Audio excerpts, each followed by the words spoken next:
அனைவருக்கும் வணக்கம். இன்று நாம் பார்க்க போவது யுகாதி திருநாள். நான் சிறுவனாக இருந்தபோது எங்கள் கிராமத்தில் சுமார் 100 ஜைன குடும்பங்கள் ஒன்றாக வசித்து வந்தோம். ஒவ்வொரு ஆண்டும் தெலுங்கு வருட பிறப்பன்று அதிகாலை எழுந்து குளித்துவிட்டு ஜினாலயம் சென்று தங்கள் நிலத்தில் விளைந்த பொருள்களை கம்பு, கேழ்வரகு, வேர்க்கடலை, உளுந்து, அரிசி போன்றவற்றை எடுத்து சென்று ஆதிநாதர் பகவான் முன் வைத்து சிறு சிறு குவியல்களாக வைத்து வணங்குவது வழக்கம். இது ஒவ்வொரு ஆண்டும் தெலுங்கு வருட பிறப்பு கோலாகலமாக நாங்கள் கொண்டாடுவார்கள். ஜெயினர்கள் கொண்டாடி வருகிறார்கள். இதை மற்ற சமூக நண்பர்கள் என்னிடம் கேட்பார்கள், நீங்கள் என்ன தெலுங்கர்களா, தெலுங்கு வருட பிறப்பை கொண்டாடுகிறீர்களே என்று. அப்போது எனக்கு அது தெரியவில்லை. ஆனால் அதை பற்றி ஆய்வு செய்யும்போது தான் தெலுங்கு என்ற ஒரு மொழி பிறப்பதற்கு முன்பே சமணர்கள், ஜெயினர்கள் யுகாதி திருநாளை கொண்டாடி வந்திருப்பது நமக்கு தெரிய வருகிறது. இந்த பூமி முதலில் போக பூமி என்பதாக இருந்தது. போக பூமியில் கேட்டதையெல்லாம் கல்பகத்தரு தந்து கொண்டிருந்தது. திடீரென கல்பகத்தரு மறைந்த காரணத்தினால் மக்களுக்கு உணவு தேவையில்லாமல் அவதிப்பட்டனர். அப்போது ஆதிபகவனும் ரிஷபதேவரை அணுகி இதற்கு ஒரு தீர்வு வேண்டும் என கேட்டபோது, அஞ்சாதீர்கள், நான் தீர்வு தருகிறேன் என்று கூறி காளையை பயன்படுத்தி ஏர் உழும் தொழில்நுட்பத்தை கண்டுபிடித்து விவசாயத்தை கண்டுபிடித்து மக்களுக்கு அறிமுகம் செய்து அதன் மூலமாக பொருள்களை விளைவித்து உணவு பஞ்சத்தை போக்கினார் என்று சமண மத புராணங்கள் கூறுகின்றன. அப்படி உணவுப் பொருள்களை உற்பத்தி தனக்கு தேவையானது போக மீதம் உள்ளதை இல்லாத பகுதிகளுக்கு கொண்டு சென்று விற்பனை செய்ய வாணிக முறையை பயன்படுத்தினார், அறிமுகப்படுத்தினார். இப்படி வாணிக முறையும் விவசாயமும் அறிமுகப்படுத்தியதால் அதற்கு தேவையான அரசு முறையை உருவாக்கினார். அரசு முறைக்கு தேவையான சட்டத்திட்டங்களை வகுத்தார்.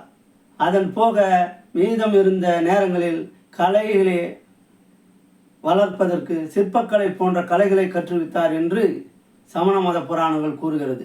ஆக உணவு தேவை அதிகரித்ததும் அதை சரி செய்ய இவர் விவசாயத்தை கண்டுபிடித்தார். காளையை பயன்படுத்தி ஏர் உழும் தொழில்நுட்பத்தை கண்டுபிடித்தார் என்பதுதான் இதன் உள்ள செய்தி.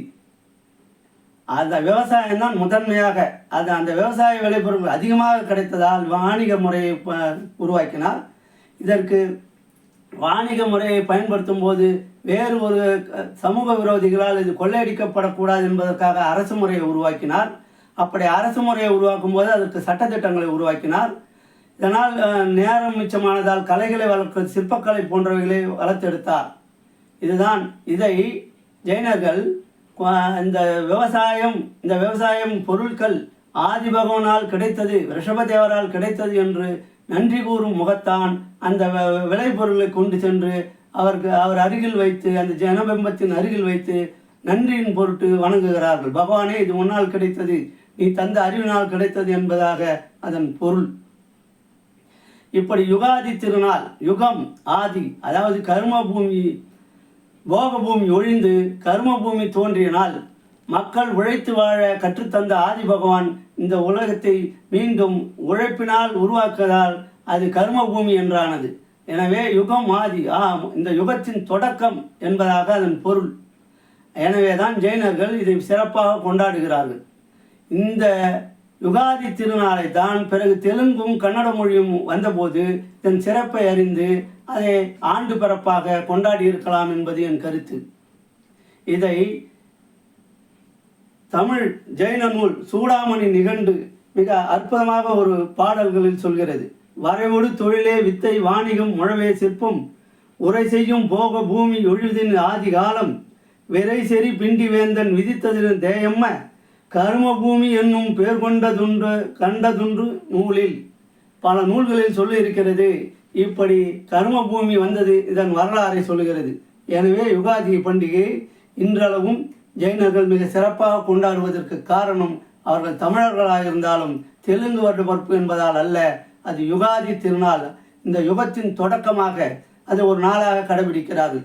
எப்படி இன்றைக்கு மகளிர் தினம், ஆசிரியர் தினம், மாணவர் தினம் என்று ஒரு நாளை தேர்ந்தெடுத்து கொண்டாடுவது போல 3000 ஆண்டுகளுக்கு முன்பே ஜெயினர்கள் விவசாயத்தின் மேன்மையும் விவசாயத்தை கண்டுபிடித்த அந்த ஆதிபகவனை பெருமைப்படுத்தும் விதமாக யுகாதி திருநாளை கொண்டாடுகிறார்கள்.